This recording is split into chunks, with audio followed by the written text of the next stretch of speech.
तो हम लोग जब भी बात करते हैं तो हमारे जो वाक्य होते हैं वो मोस्टली प्रेजेंट पास्ट फ्यूचर की ही बात हम लोग करते हैं, है ना। तो प्रेजेंट पास्ट फ्यूचर को पहचानना जो है हिंदी में तो आसान है पर अंग्रेजी में मुश्किल है।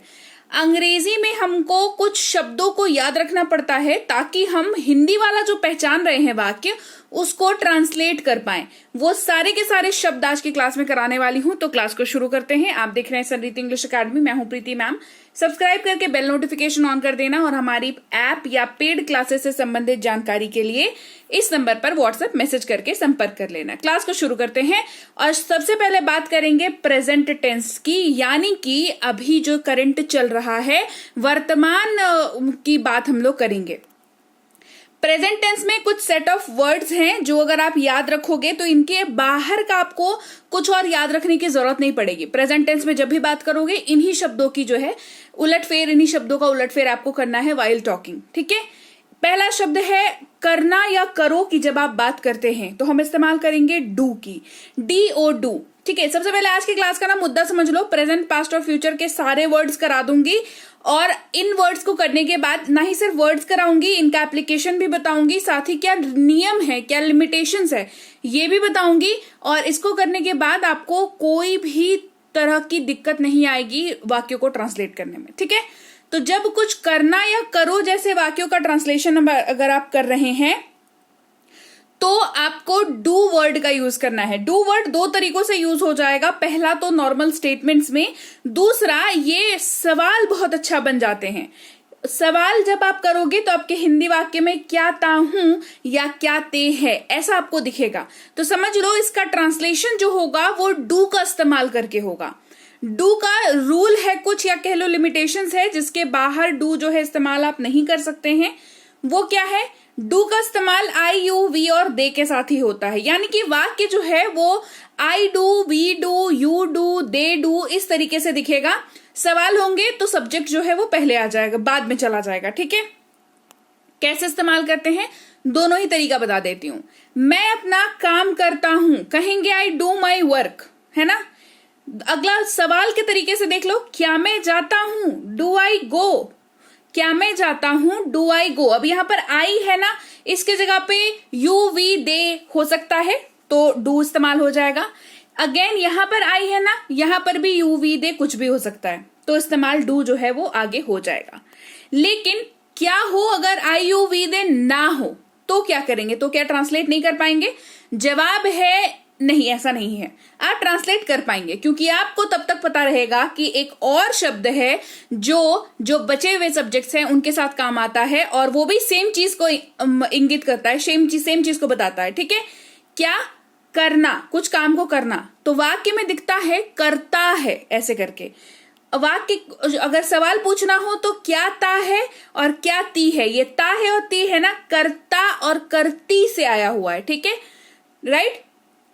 वर्ड क्या है, वर्ड है डज, किसके साथ इस्तेमाल होगा, ही, शी, इट और किसी भी नाम के साथ, मेरे नाम के साथ, तुम्हारे नाम के साथ, हम सबके नाम के साथ ये इस्तेमाल हो जाएगा। कैसे इस्तेमाल होगा वो देख लो। क्या वह पढ़ाई करता है, डज ही स्टडी।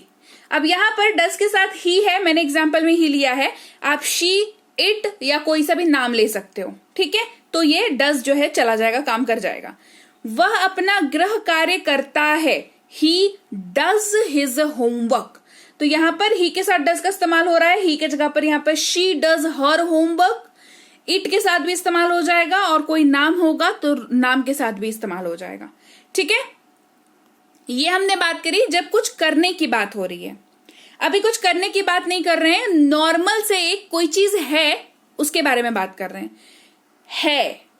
ध्यान दो, वाक्य के अंत में क्या इस्तेमाल किया मैंने, है, तो इस्तेमाल करेंगे इज का। इज के लिमिटेशंस भी हैं। इज जो है ही, शी, इट और किसी भी नाम के साथ ही इस्तेमाल आपको करना है। जैसे वह एक डॉक्टर है, ही इज अ डॉक्टर। वह लिख रही है, शी इज राइटिंग, ठीक है। वहीं पर अगर वाक्य के अंत में हूं का इस्तेमाल कर रहे हैं तो एम का इस्तेमाल करेंगे और ये इसका एक ही यूज है, ये आई के साथ इस्तेमाल होगा, ठीक है। ये कहीं और आपको इस्तेमाल होता हुआ नहीं दिखेगा। मैं एक शिक्षक हूं, आई एम अ टीचर। मैं दौड़ रहा हूं, आई एम रनिंग। वहीं पर अगर वाक्य के अंत में आप हैं का इस्तेमाल कर रहे हैं, हम जा रहे हैं, है ना, हम लोग खेल रहे हैं, इस तरीके के वाक्य, तो आप अंग्रेजी में आर का यूज करेंगे आप, ठीक है। यू, वी और दे के साथ ही आर का यूज होता है, याद रखिएगा। फिलहाल हम लोग प्रेजेंट टेंस की बात कर रहे हैं, पास्ट और फ्यूचर में आगे बताऊंगी। वे लोग शिक्षक हैं, दे आर टीचर्स। आप इंतजार कर रहे हैं, यू आर वेटिंग, ठीक है। अब प्रेजेंट की ही बात करेंगे, लेकिन दो ऐसे शब्द बताऊंगी जो आपको 4 तरीके से इस्तेमाल होते हुए दिखेंगे, है ना। सबसे पहला इस्तेमाल जो है, जब आप अपने वाक्य में कुछ बात कर रहे हो और बात में डायरेक्ट या इनडायरेक्ट कोई चीज आपके पास है, इसके बारे में बात हो रही है, पास है। तो सबसे पहली चीज जो आपको समझना है वो ये है कि ये यहां पर इसके ट्रांसलेशन में हैव शब्द का इस्तेमाल होने वाला है। और हैव का इस्तेमाल इस पर्टिकुलर वाक्य में कैसे हो रहा है, मेन वर्ब के जैसे हो रहा है। हैव को इस्तेमाल करने का कुछ नियम है, दैट इज कि हैव IUV के साथ इस्तेमाल होता है। इसके अलावा हैव हेल्पिंग वर्ब के तौर पर भी वाक्यों में इस्तेमाल होता हुआ दिखेगा। कैसे, चलिए देखते हैं। आपने कहा मेरे पास एक बुक है, तो पास है साफ साफ लिखा हुआ है वाक्य में, कहेंगे आई हैव अ बुक। अब यहां पर आई के साथ हैव का इस्तेमाल किया, यूवी दे तीनों यहां पर हो सकता है, ठीक है। आप पढ़ाई कर चुके हैं, ऐसा सा अगर वाक्य है तो यहां पर हैव जो है वो हेल्पिंग वर्ब के तौर पर है, क्योंकि हैव का यहां पर पास है, मतलब तो नहीं बन रहा। सीधे सीधे ट्रांसलेट करें तो भी कुछ मतलब आपको नहीं दिखेगा, लेकिन हैव इस वाक्य में होना जरूर चाहिए, नहीं तो ये वाक्य बनेगा ही नहीं, ठीक है। तो ये होगा you have studied. Again you है यहां पर, तो IUV दे कुछ भी हो सकता है। अब हमारे पास बचा क्या, ही, शी, इट और कोई भी नाम बचा। तो सेम एग्जाम्पल्स अगर हम लोग लें, लेकिन हमारा वाक्य की शुरुआत ही, शी, इट नेम के साथ हो, तो हमारे पास है शब्द हैज। अगेन इसका मतलब होता है पास है, जब आप ये मेन वर्ब के तौर पर यूज कर रहे हैं, समझ जाइएगा। और इसके अलावा हेल्पिंग वर्ब के तौर पर भी ये यूज होता है। उसने पढ़ाई कर ली है, ही हैज स्टडीड, ये हेल्पिंग वर्ब के तौर पर इस्तेमाल हो रहा है। उनके पास एक कार है, ही हैज अ कार, है ना। यहां पर ये मेन वर्ब के तौर पर इस्तेमाल हो रहा है, क्योंकि पास है को दिखा रहा है। अगेन यहाँ इन दोनों ही एग्जाम्पल्स में ही है, आप इसके जगह पर शी, इट या किसी भी नाम का इस्तेमाल भी कर सकते हैं वाक्य के हिसाब से, ठीक है। चलो, अब इसके अलावा हैव बीन भी आपको इस्तेमाल होता हुआ दिखेगा प्रेजेंट में, जब आप अपने वाक्य में ता रहा हूं या ते रहे हैं का इस्तेमाल कर रहे हो। हैव क्योंकि यूज हो रहा है, तो IUV दे के साथ ही इस्तेमाल होगा। मैं खाता रहा हूं, आई हैव बीन ईटिंग। हम अंग्रेजी बोलते रहे हैं, we have been speaking English. वहीं पर अगर ता रहा है, ते रहे हैं, ती रही है इस्तेमाल हो रहा है, और ही, शी, इट नेम है, तो हैज बीन का यूज होगा। वह खाता रहा है, he has been eating. Mohan काम करता रहा है, मोहन हैज बीन ईटिंग, ठीक है। ये बात हो गई खत्म प्रेजेंट की, प्रेजेंट के सारे वर्ड्स को करा दिया, ठीक है। पास्ट की अब अपन बात करते हैं। पास्ट में वाक्य के अंत में पहले तो था थी आपको दिखेगा, ये दिमाग में डाल लो। वाक्य में अगर था थी दिख रहा है तो वॉज का इस्तेमाल करेंगे, लेकिन आप इसका इस्तेमाल आई, ही, शी, इट या किसी भी नाम के साथ ही कर सकते हैं। मैं एक लेखक था, आई वॉज अ राइटर। वह खेल रही थी, शी वॉज प्लेइंग। तो यहां पर आई इस्तेमाल किया, शी इस्तेमाल किया, ही, इट और कोई भी नाम भी इस्तेमाल आप कर सकते हैं। अगर वहीं पर थे इस्तेमाल हो रहा है तो अंग्रेजी में वर का इस्तेमाल होगा, क्योंकि सब्जेक्ट्स हमने छोड़े कौन से वॉज में, यू, वी और दे छोड़े थे, है ना। ये तीनों वॉज के साथ इस्तेमाल नहीं होगा। इनके लिए एक शब्द अपने को चाहिए, वो शब्द है वर। हम खेल रहे थे, वी वर प्लेइंग। आप ठीक कह रहे थे, यू वर राइट। वहीं पर कोई काम जो है वो पास्ट में हम बात कर रहे हैं कि किया, तो डिड का इस्तेमाल करेंगे, और इसका इस्तेमाल सवाल पूछने के लिए भी कर सकते हैं। क्या था, क्या थे, क्या थी। अगर आप इस्तेमाल कर रहे हैं तो डिड का इस्तेमाल होगा इंग्लिश ट्रांसलेशन में। डिड की एक अच्छी बात क्या है, जो अभी तक जो भी मैंने वर्ड्स कराए उन सब में से किसी में भी आपको नहीं मिला था, वो ये है कि डिड का इस्तेमाल आप सबके साथ कर सकते हैं। इसके लिए आपको अलग से रूल याद रखने की जरूरत नहीं है। आपने अच्छा किया, यू डिड वेल। क्या आप जाते थे, डिड यू गो। वहीं पर अगर पास्ट में पास था आपको कुछ कहना है तो आप हैड का यूज करेंगे, और याद रखेंगे ये इस्तेमाल मेन वर्ब का तौर पर हो रहा है। इसके अलावा हेल्पिंग वर्ब के तौर पर भी हैड इस्तेमाल होता है। हैड की अगेन एक बहुत अच्छी बात है कि हैड सबके साथ इस्तेमाल हो जाता है। उनके पास एक कार था, दे हैड अ कार, वह पढ़ाई कर चुका था, ही हैड स्टडीड।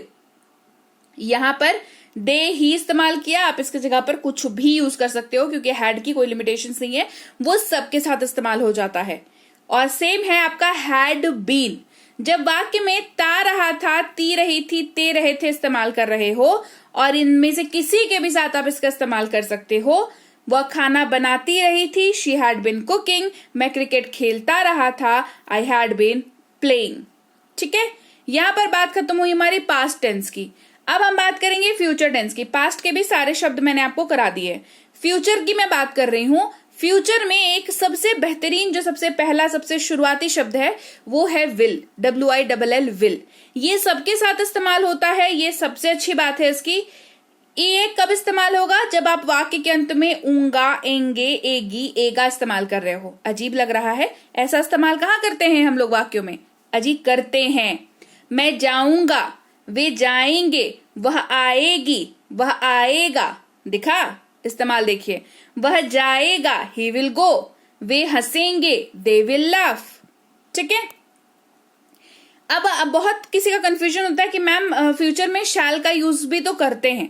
देखो, शैल का इस्तेमाल भी ना गा गे गी के जगह पर ही होता है, लेकिन अभी क्या हुआ है ना कि मॉडर्न इंग्लिश जो हम लोग पढ़ रहे हैं उसमें बेसिक स्पोकन इंग्लिश जो हम लोग रोजमर्रा की जिंदगी में इस्तेमाल करते हैं, वहां पर शैल का इस्तेमाल उतना नहीं किया जाता है। ठीक है, और ये एडवांस इंग्लिश में आप अगर जब जाओगे, जब एडवांस क्लासेस करोगे, पढ़ोगे, तो वहां पर थोड़े बहुत यूजेज आपको फिर भी दिख जाएंगे, बट अभी के लिए जो आप सीख रहे हो उसमें व्यवहारिक तौर पर इसका यूज अब जो है इस्तेमाल जो है वो नहीं होता है, ना के बराबर ही होता है। ठीक है, नहीं ही होता है इनफैक्ट। चलो आगे बढ़ते हैं। वहीं पर अगर आप अपने वाक्य में रहा हूंगा, रही होगी, रहे होगे, रहा होगा, इस तरीके के शब्दों का इस्तेमाल करते हो तो इंग्लिश में विल के साथ बी का इस्तेमाल करना जरूरी है। ठीक है, और ये भी सबके साथ इस्तेमाल होता है। याद रखना, विल जिसके साथ भी लगेगा, चाहे मर्जी किसी के साथ भी लगे, पर प्रॉपर्टीज वो अपनी ही लेकर के आएगा। यानी कि विल कहता है कि मेरे साथ बी की मर्जी है, बी आ जाओ, हैव की मर्जी है, हैव आ जाओ, लेकिन मैं तो भाई सबका दोस्त हूं, सबके साथ इस्तेमाल होता हूं, तो मैं, तुम रहो या ना रहो, मैं सबके साथ इस्तेमाल होऊंगा। ठीक है, हमने देखा विल सबके साथ इस्तेमाल हो रहा है, विल बी भी सबके साथ इस्तेमाल होगा, और विल हैव भी अगेन सबके साथ इस्तेमाल होगा। मैं पढ़ रहा हूंगा, आई विल बी स्टडिंग, हम खेल रहे होंगे, वी विल बी प्लेइंग। ठीक है, अब है अगला विल हैव। ये ना दो तरीके से दिखेगा, होगा या रखूंगा। अगर वाक्य में इस्तेमाल कर रहे हैं तो विल हैव का यूज करेंगे। अगेन सेम लॉजिक यहां पर भी है, विल सबके साथ इस्तेमाल होता है तो विल हैव भी सबके साथ इस्तेमाल किया जाएगा। आप पढ़ाई कर चुके होंगे, यू विल हैव स्टडीड। मेरे पास एक कार होगी, आई विल हैव। तो लीजिए भाई, ये थी आज की क्लास। तो क्लास अगर आप यहाँ तक देख रहे हैं, इसका मतलब है कि आप बहुत सीरियस हैं अंग्रेजी बोलने को लेकर के, और यकीन मानिए ये क्लास आपके बहुत काम आएगी अंग्रेजी बोलने को लेकर के। तो क्लास कैसी लगी कमेंट करके मुझे जरूर बता दीजिएगा। क्लास को लाइक और शेयर तो आपने कर ही दिया होगा। आप देख रहे हैं संरीति इंग्लिश अकेडमी, मैं हूं प्रीति मैम। सब्सक्राइब करके बेल नोटिफिकेशन भी फटाफट से ऑन कर दीजिए। इसके अलावा हमारी जो ऐप है संरीति इंग्लिश अकेडमी, सेम नाम से ऐप है, वहां पर आपको बेसिक से प्रो स्पोकन इंग्लिश का कोर्स, इंग्लिश राइटिंग का कोर्स जिसमें आप अंग्रेजी लिखना सीखते हैं, इंग्लिश ग्रामर का कोर्स, इंग्लिश रीडिंग का कोर्स आपको मिल जाएगा ऐप पर। इसके अलावा अंग्रेजी पढ़ने में अगर दिक्कत आती है, स्पेलिंग्स में दिक्कत आती है, तो ये अंग्रेजी पढ़ने का रामबाण ट्रिक, ये जो किताब है ये अमेजॉन पर अवेलेबल है। आप सिंपली इस बुक का टाइटल यहां से देख करके आप अमेजॉन पे सर्च करके इस बुक को अपने घर पर कैश ऑन डिलीवरी के साथ भी मंगवा सकते हैं। इसके अलावा अगर आपको ई बुक्स की जरूरत है, तो चाहे वो वर्ड मीनिंग की ई बुक हो, टेंसेस की हो, आपके स्पोकन इंग्लिश की हो, ग्रामर की हो, या मिनी स्पोकन इंग्लिश स्ट्रक्चर्स की हो, जो कि क्विक रिवीजन का आपको मौका देती है, क्विक समझने का आपको मौका देती है, ये सारी की सारी ई बुक्स जो है हमारी ऐप पर अवेलेबल है। ऐप में जाकर के आप इनको इजीली वहां पर ले सकते हैं। इसके अलावा हमारी क्लास, हमारी पेड क्लास या किसी भी तरीके की अंग्रेजी को लेकर के समस्या अगर आपको आ रही है तो इस नंबर पर व्हाट्सएप मैसेज करके आप हमारे साथ संपर्क कर सकते हैं, हमारे ग्रुप में जुड़ सकते हैं। और इस किताब को मंगवाने के लिए भी आप सिंपली इस नंबर पर व्हाट्सएप मैसेज करके भी इस किताब को अपने पास मंगवा सकते हैं। और हमारा ऐप कुछ ऐसा दिखता है गूगल प्ले स्टोर पर, वहां पे आपको यहाँ पर इंस्टॉल कर लेना है आपको अपने मोबाइल पर। इसके अलावा व्हाट्सएप का ग्रुप हमारा जरूर ज्वाइन करके रखें, रोज की फ्री क्लासेस आपको मिल जाती हैं। टेलीग्राम का चैनल हमारा जरूर ज्वाइन करके रखें, वहां पर भी आपको क्लासेस मिल जाती हैं, कुछ इंपॉर्टेंट अनाउंसमेंट होता है वो भी आपको पता चल जाता है, और ऐसे आप जो है अंग्रेजी के संपर्क में बने रहते हैं। तो thank you so much for watching आज की क्लास को। मैं आपसे मिलूंगी आपकी अगली क्लास में। Till then thank you so much for watching. Stay tuned to Sanreet English.